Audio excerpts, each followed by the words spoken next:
The third review I made for this channel was for a throwback shooter called Project Warlock. It was completely unlike any game I'd reviewed at the time, and for a while I was trying to challenge myself to tackle very different games with each review. So while that game definitely gave me a sweet tooth for retro shooters, I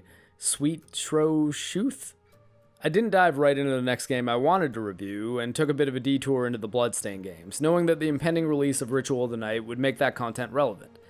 Around the same time Ritual of the Night launched, a game called The Medieval came out, which my friend Sergio recommended to me. Full disclosure, he's friends with the publisher New Blood, but I not only picked up and have been loving that game, but thought to myself, alright, stop messing around and do a recommends video on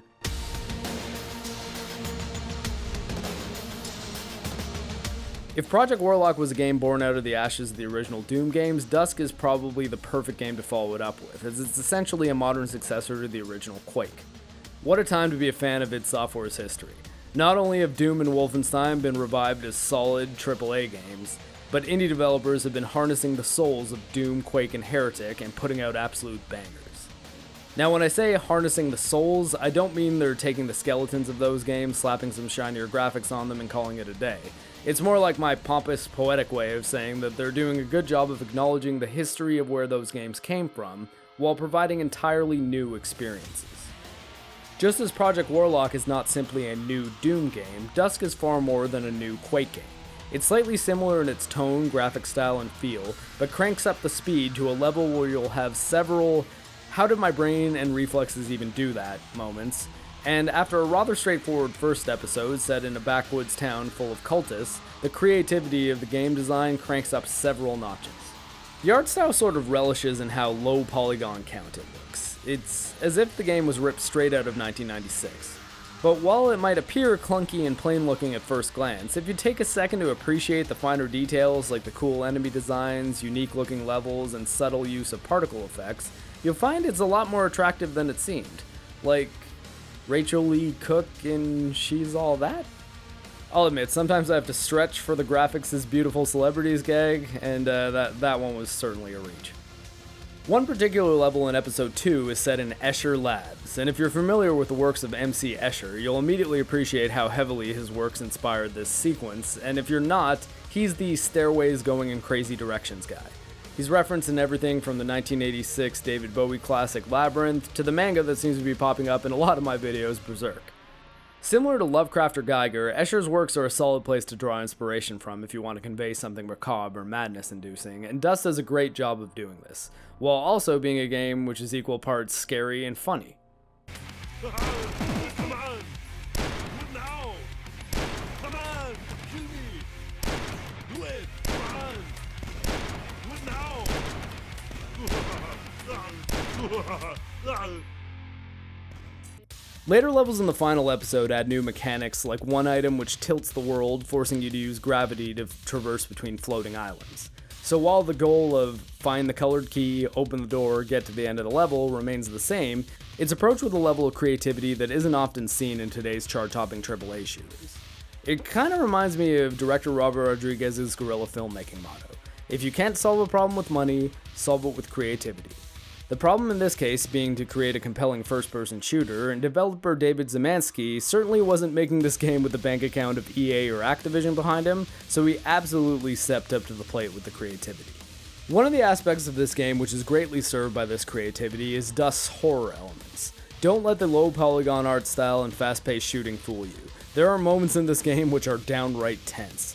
One enemy in particular made my heart jump in a way that it's not since my first playthrough of PT when Lisa gave me a shoulder tap.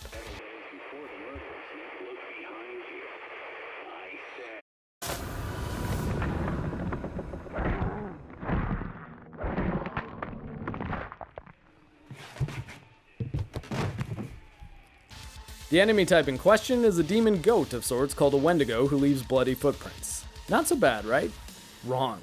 The thing about this enemy that will make you blow one of your robot leg vacuum tubes is that they are freaking invisible and only leave bloody footprints.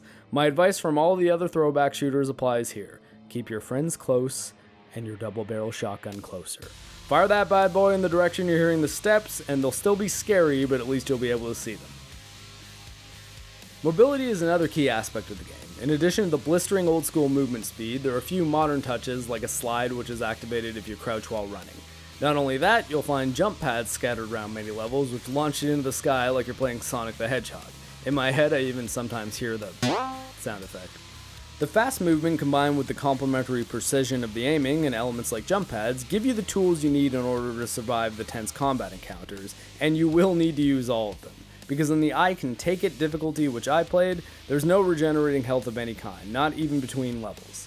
If there's one element of the difficulty I count as a negative, it's that there isn't a lot of feedback which can clue you in that your health is low, so it pays to keep an eye on your hit points, and it pays dividends to save often.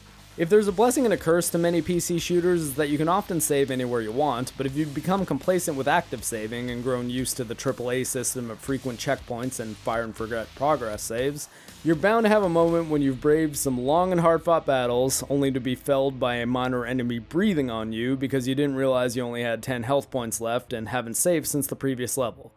I'm not speaking from experience or anything. If there's a major warning I have for potential players of Dust, it's that you may want to start with a less skill-heavy shooter if you're new to mouse-keyboard controls. I spent a number of years playing primarily on consoles and only came back to PC gaming about 2 years ago after a break of close to 20 years. Yeah, I'm old, don't worry though, I'm super immature. While I had some Twitch skill in my muscle memory from my late 90s obsession with Quake 2, it definitely took time before mouse-keyboard controls felt natural again. Particularly considering that during my Destiny raid leading days, I developed a lot of proficiency playing first-person shooters with a controller. I found that the trick was moving the mouse sensitivity down, which does lower your speed of aim, but increases your precision greatly. A wide mousepad would also be a good investment before starting Dusk, as you'll want the space to make large movements so that you can keep that low sensitivity, still turn quickly, but also keep your accuracy pinpoint. Dusk involves a fair amount of both speed and precision, particularly as you get further into the game. The default mouse speed is extremely fast, so if you've got the motor control to handle it, stick with that. But if you're like me and are emerging from the primordial console peasant soup to take your rightful place on the PC Master Race throne, Dusk might not be the best game to try first. This is not a stop and pop game at all, it's 100% run and gun. There are a lot of wide open areas and your best defense is to be quick on your feet and to provide a fast and efficient offense. So being able to peg an enemy from across the map with the hunting rifle is not only a cool thing to pull off in the game, it's a skill that's all but required for success. If you're looking to get your feet wet with mouse keyboard control, Project Warlock is a better place to start. It's still fast and requires skill, but Dusk has a lot more verticality in its level design, which effectively gives you an entire other axis to worry about. Speaking of Project Warlock, in addition to great shooting pulled out of a bygone era, Dusk also has an amazing soundtrack. It's composed by Andrew Hulshult, who is quickly becoming to throwback shooters what Mick Gordon is to Bethesda's AAA shooters.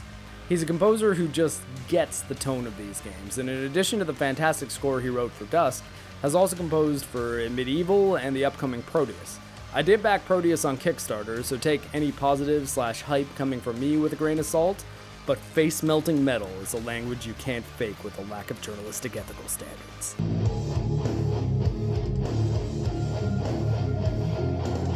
Dusk, like Project Warlock, is a wonderful experience, and while the challenge might be steep, if you're either already adept at mouse-keyboard aiming, or are willing to learn and want to try one of the best first-person shooters on the market, grab your sickles, load up that shotgun, crank the volume on the headphones, take Mark the Cyborg's recommendation, and play